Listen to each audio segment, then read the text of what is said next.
And welcome to today's webinar. My name is Luan. I'm really pleased to be running another webinar on behalf of IPSE, the Association of Independent Professionals and the Self-Employed. Today we're going to talk about how to use social media to find new clients.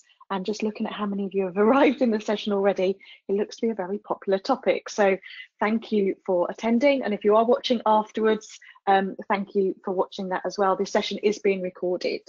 I'm going to talk for about half an hour and there will be time for Q&A. So if you've got any questions as we go along, please do pop them in the box, or I'll give you a reminder as we get to the end of the session so that you can ask me any questions then as well.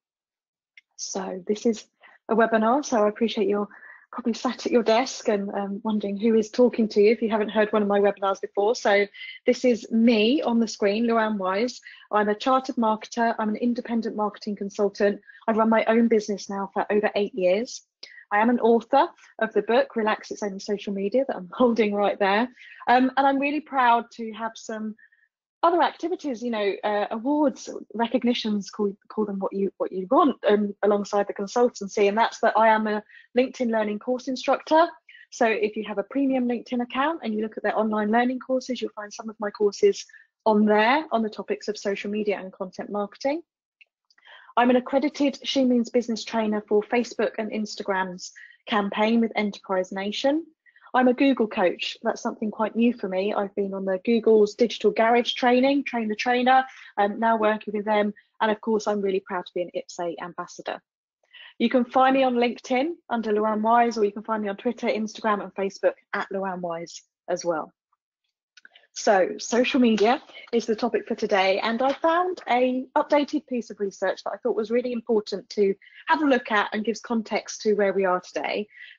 This is from Social Media Examiner, which is a brilliant resource if you ever take a look at their website. Lots of latest news, lots of how-to, lots of insight. Their 2019 Social Media Marketing Industry Report looks at some of the benefits of social media. And we can see along the top there, increased exposure, increased traffic, big benefits of social media. But right underneath that is generated leads and improved sales. We've got developed loyal fans, provide insight, thought leadership, growing partnerships, lots of benefits to using social media. But what's quite interesting, if you read the article or have a look at Social Media Examiner, they've been running this report, this stats for several years now. And over the last 12 months, generated leads has increased to 74% from 64%, and improved sales has increased from 53% to 72%. So really growing stats right there on the topic of today's talk about using social media for these purposes to find clients. Now, unfortunately, while I've got lots of advice to share with you in just half an hour, there is no silver bullet. There's no overnight success to this stuff. It's a long-term plan, but it does work. And there's kind of two ways I find of looking at how to use social media to find your new clients. The first is to kind of proactively seek people out, to search for them, make contact with them, etc. And the second is probably what I'm going to talk more about today, is about using it to identify opportunities and engage with people to build trust, which is a longer-term approach. But we can't do any of this until we're ready, until our profiles are set up and we're what I call ready to do business. We're kind of dressed for the occasion. We know that you need to be correctly dressed before you leave the house for a meeting or a networking event, and it's the same online. I see lots of social media profiles where people have done a quick cut and paste of their CV for LinkedIn, or spent 2 minutes literally setting up Twitter accounts or Instagram accounts, not spending enough time on making sure that it's branded, that there's a bio, that people can find you, that you're managing their expectations of what to find from your social media account, which actually I guess means that you don't really know the purpose of why you've set it up and put that effort in. So I have got some resources that I'm sharing at the end of the presentation. So if you don't think that your social media profiles are up to scratch or could do with a bit of improvement, then there's some resources that you can have a look at later on. Social media is just a huge database, and that's why it's so valuable for this kind of generating leads and improving sales. LinkedIn have got over 600 million users worldwide, 25 million of those in the UK. I checked my stats this morning, so I'm going to keep sharing. Over 13 million people in the UK are using Twitter. 2.23 billion monthly active users on Facebook and 1 billion on Instagram. So the numbers are huge. Numbers are important. Obviously, it gives us an opportunity to reach a huge amount of people. But what I also want to emphasize is it's about quality, and it's about finding the people that are right for you. Now, a really simplified, and I mean really simplified version of the process of using social media to find clients is about the funnel. We're looking to find leads to go into our funnel, and we're hoping that over time, those leads will turn into prospects and at some stage customers. Now, many of us as small businesses, as freelancers, as contractors, we don't need loads of customers. So we also don't need loads of leads going into our funnel, perhaps. For some, they may travel through this process and convert quite quickly. For others, it can take longer. My own business, I've had examples of meeting someone and then literally being booked for a follow-up the next day. Other times I hear from people that I've met 4 or 5 years ago out of the blue, but I've nurtured them, I've kept the conversations going, because you never know when the time is right for them or for you.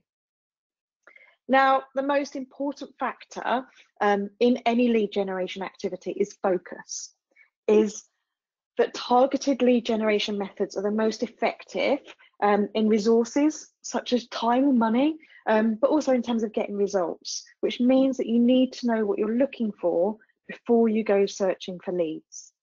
You need to know what your business is looking to achieve, and you need to know who you want to do business with. So know your customer. It is a real marketing fundamental, but sometimes we skip those and try and dive straight into tactics and sending messages and creating big stuff. But we need to go back to this. We need to know our audience, who they are, whether it is as simple as their gender and their age, whether it's about location, whether you might be into more business to business criteria around size of company, the function of the job role. You need to know what it is you're looking for before you go out to start talking to these people. And to be effective, as a small business owner, freelancer, contractor, you can't do everything. Even large businesses can't do everything. You've got to really focus on where it counts. And the thinking behind this slide is that you're kind of fishing where the fish are. You need to be where your customers are. You cannot be on every social media platform and do everything really well. It's about focusing on the platforms where you find your customer having the conversations that you can be helpful about, which is what I'm about to talk to. Remember that people are on social media to find other people. They're not there to be sold to.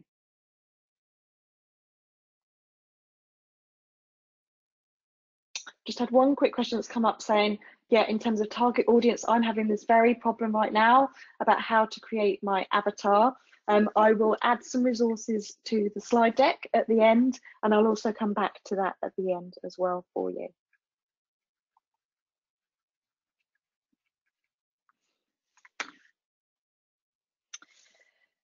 What we're trying to do on social media in this process of finding leads is what we're calling right now social selling. It's the art of using social networks to find, connect with, understand and nurture our sales prospects. It's the modern way to develop relationships with potential customers that keep you and your brand front of mind so that you are that first point of contact when they're ready to buy. It's quite nice, selling can feel uncomfortable for many of us, but social selling is about kind of taking the pitching component out of sales. And it really is about just having conversations about your products and services, which organically produce those conversations. That's what social media is about. There's not that buy button. It's not an immediate sales pitch. It's about making connections and turning those into conversations. And social media doesn't really have a start and a finish. We don't run marketing campaigns like we used to, with start at the beginning of the month and end at the end of the month, even though sales targets are often very much focused in that way. But social media, it doesn't have a start and finish. It's this kind of continuous circle of connecting and engaging with people, sharing our own content, sharing other people's content. But most importantly, and that's why I put it at the top, it's about listening to what people are actually looking for, what they're sharing, what they're asking, and using that for opportunities. There's a great quote by Stephen Covey in his 7 Habits book about people listening with the intent to reply rather than the intent to understand. And listening is so important for our reputation management as well as business development opportunities. And over the next couple of slides, I've got some, I'm calling them classic examples because they're really quite simple. They are a few years old, but they really do illustrate the point of how listening can help you develop business. And this one was really simple. 2011, I literally tweeted, can anyone recommend a hashtag photographer in hashtag Bristol area? And what was brilliant was that this photographer, Belinda, who I went on to work with, listened. She was following those keywords on Twitter so that she could respond to me and say, yes, this is who I am, can I help? And gave me some information. She was looking for those opportunities. I was asking for a question. She was ready to answer because she knew what pain points or what questions her clients were asking. Slightly more interesting story is that I wanted to buy a car a few years ago. I knew what car I wanted. Lots of consideration. I knew what I wanted. So on a certain day, I went into a branch and asked to buy a car and was told I couldn't buy a car that day because the manager was in. Slightly disappointing, but from a social media person's point of view, my first reaction was, I'm going to tweet about this. And so I did tweet, at Fiat, after months of consideration, today went into your branch, salesperson couldn't help, fail, lost sale. Fiat did reply. They got my name wrong and then they wanted me to phone them and everything else. So, that wasn't what I was interested in doing. But what was really interesting, and I've had other examples since that time of other people were listening for my complaint or my fail and got in touch. Planet Leasing, let me know if we can help at all. 2 or 3 other independent car dealers at that time did send me a message quite quickly within 2 or 3 hours asking if they could help me. They were listening for an opportunity when I was complaining or commenting about a competitor or a brand. I also really like this one. Again, it feels like a complaint, but that's kind of what Twitter's really good at. Twitter's really good for finding these opportunities because that's where people go. I was having problems with a web hosting organization. You can see it right there. Many of you may use them, but I tweeted about it and immediately Web Hosting Ninja, another organization, said, we can resolve it for you, Luan, we can move you to us. And I did actually use them as my web host for a few years as well. Really simple, but were really helping me out as well when I was facing a challenge and needed something. So just think about, is there anything you can do to listen to keywords or to listen to competitor names or brand names to identify these kind of opportunities for yourself, for your own business? These were kind of straight to the point, but but they work. They really do work. I had an example on Instagram as well. Again, this was 2016, but I really liked it because I was telling my stories, which I will talk about later as well, telling my stories of what I'm doing and what I'm working on. And at the time I was writing my book and I posted on Instagram a snapshot of the printout, 15,000 words down, and a proofreading company put, do you need a hand? We have a team of professional proofreaders. I liked that. It was being helpful. Yes, it's a sales message, but for me, it felt helpful and appropriate to what I'd posted. I'm sure we all see some of these, but sometimes they're not quite so relevant. But these ones all really were quite relevant to what I was needing and working on at the time. So my point here is that if you go back to know who your customer is and how you're helping your target customers, then you should know keywords, or in the world of social media, hashtags that you can watch out for. You could just be following them and search for them every now and again. And again, whether you're using Twitter, Twitter is great for this because the APIs are so open and you can search for them. You could just be searching Twitter for them. But actually, if you're using a social media management tool, and my preferred one is HootSuite for a number of reasons. You may be using others. There's no, there's similarities and differences. It's kind of what you're used to. But HootSuite does have the opportunity to set up streams and columns for searches. So not just your inbox and your messages and things like that, but you can actually do some searches that are quite sophisticated. If you look at these screenshot examples, I'll just stop talking for a second so you can have a quick look.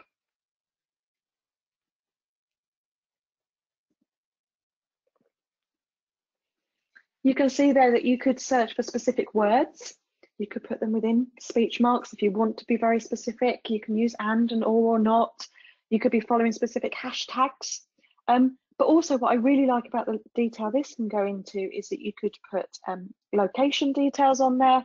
You can also put around sentiment. So for example, where I was tweeting about fail, someone could have been watching for that word or anything with a negative sentiment. Or you can also watch out for people asking questions. So go back to your business plan, go back to your target audience and think about the kind of keywords that people might be searching for to find someone like you, or the kind of questions that they might be asking. And consider spending some time setting up those searches using a tool like HootSuite. There is a paid for tool that does this really well for Twitter, and it's called Twilit. It is paid for. You can have a 30-day free trial. I checked out the pricing this morning, and what I was seeing was that it's $14 a month to have 5 alerts, or $27 a month to have 20 alerts set up. And again, you can put in their keywords, you can put positive, negative, question marks, location. So for example, if I wanted to find everyone that was on Twitter asking the question about LinkedIn, so that I could be helpful and answer, Twilit I could set that up as an alert and have those delivered straight to my inbox every time something appeared on social media. I call this listening for opportunities, but hopefully that's given you just a few ideas of how you might be able to do that. My last webinar, if you heard it, if you came along, if not, I put a copy of the recording link at the end of this slide deck, was about Facebook groups. And I particularly find Facebook groups and LinkedIn groups a really good place to find people having discussions, having conversations, looking for recommendations, or just sharing issues that they've got, particularly peer-to-peer groups. People in your industry, people in local areas, may be in Facebook groups asking questions. So I would really recommend finding some groups where your customers hang out. And when your customers are hanging out and asking questions, then you can go in there and be helpful.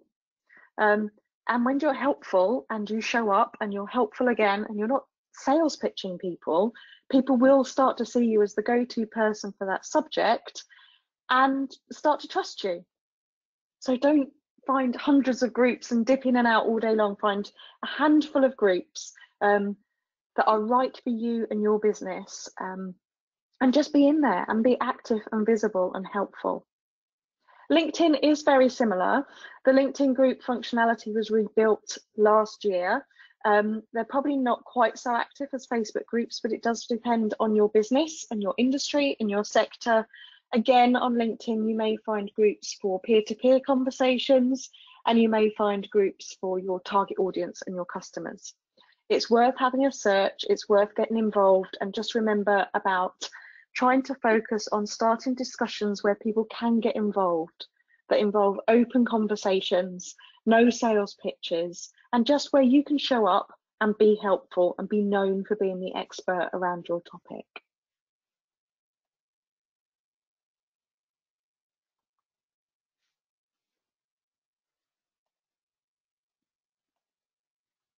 So I'm keeping this presentation short because I am throwing some ideas, and it's a kind of make you think, but also I often find that people do need to go back to those basics.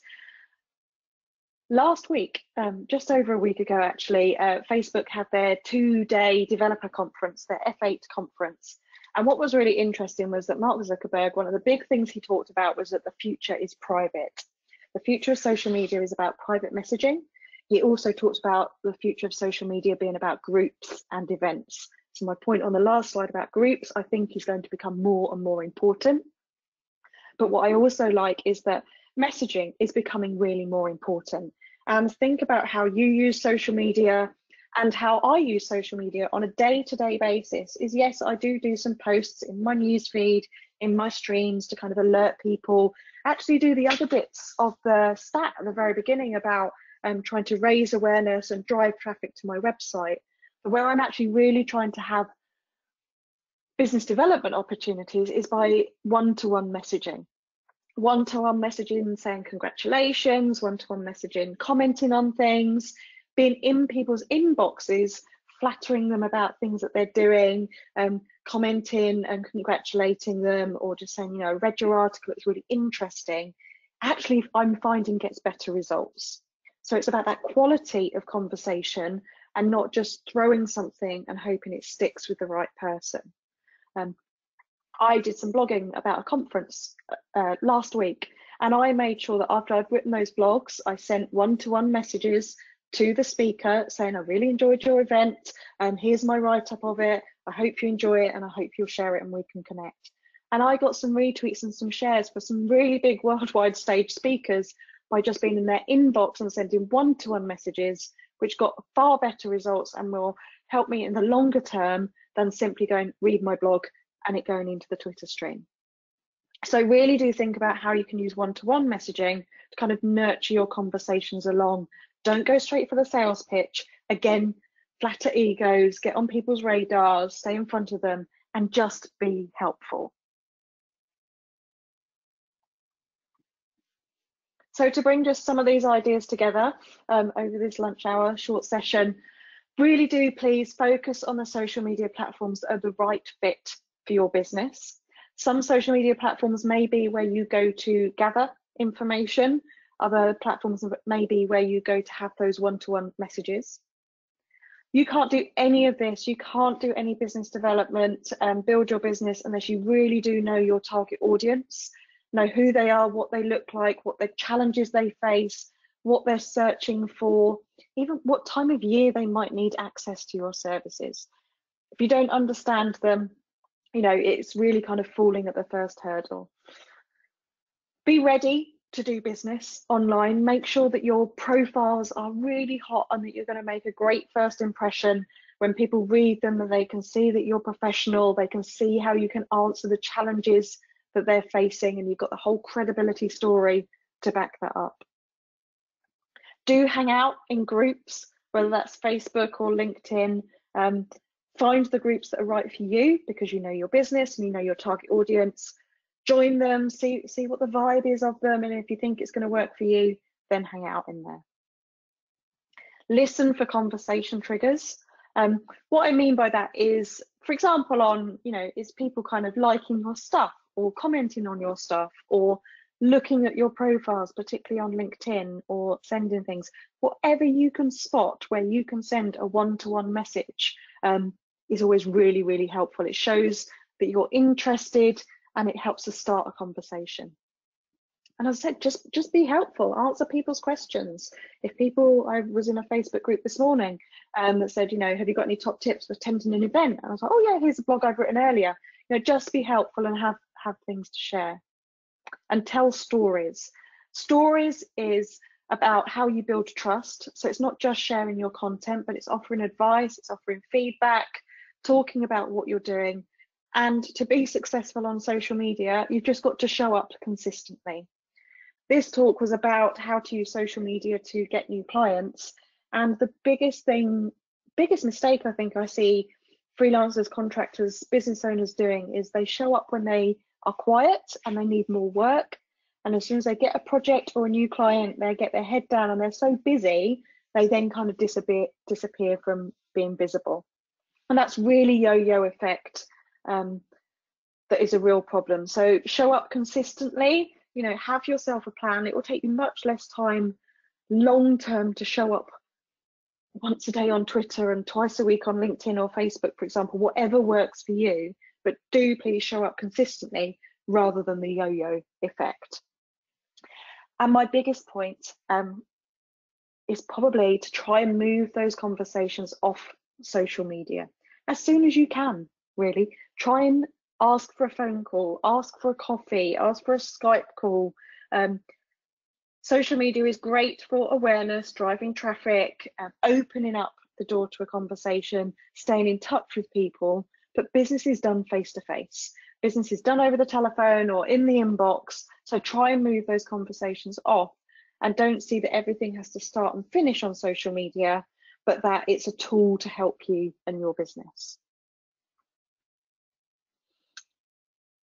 There's a few ideas in there for you. As I said, I've got some resources. If you've got some questions come through, but please do type any others that you've got in the box.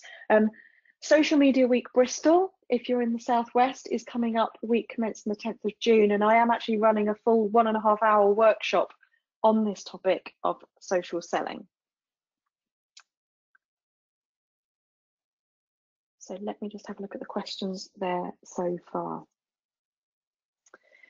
Is Twilit better than HootSuite? I think you will find the same results. You need to plan before you start what it is you're searching for. HootSuite is probably a little bit trickier to set up if you want to kind of have question marks and sentiment, but it's part of you using HootSuite. Twilit does come with a separate fee. Depends how you work, because HootSuite would obviously mean that you'd need to be on HootSuite to see the results. Twilit would send you an email straight into your inbox. So whatever tool works best for you. If you're already using HootSuite, then I would just pop it into a column. But if it was something that was perhaps really time sensitive, or you're out and about working quite a lot and prefer to see things on email, then that's worth a look as well. But it's about planning what you're searching for, and knowing what you want to find is much more important than perhaps, you know, which tool is best for doing that. Can you search on Instagram in the same way? You can search on Instagram by hashtag, of course. I haven't yet come across being able to search by question mark or sentiment. Instagram isn't quite so open as Twitter is in terms of searching. So I would again think about what questions your audience are using, what hashtags they're using. They might be using looking for or help or things like that. I think you'll find most of your opportunities on Twitter and LinkedIn, but again, it depends on what your business, you know, the proofreader was very obviously looking for someone that was using the hashtag and writing. So again, think about your audience, match that to your product, and see if you can find those opportunities.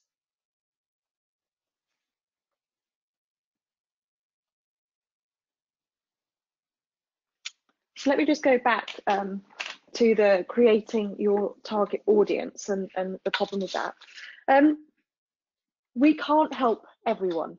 It would be lovely to help everyone, but we can't market to everyone. It doesn't stop other people doing business with us, but we can't market to everyone, because if you try and market to everyone, you're actually marketing to no one, and it's too generic. So you need to kind of sit down and think about who it is you like working with, who's perhaps not so right with you. You know, this can be a process of elimination as much as anything else. I turned down an opportunity last week because it just wasn't right for me. I didn't have experience in that sector, and I'll be honest, I just didn't have interest or a personal interest in the product. So I knew it wasn't a good fit for me. Think about the clients that you work with right now and that you really enjoy working with, or the kind of work that you like doing, and just really just kind of picture that person and what they look like, where you'll find them, where they hang out, what they read. But you really do need to think about who it is you want to work with before you can start marketing your services and using social media to find the clients.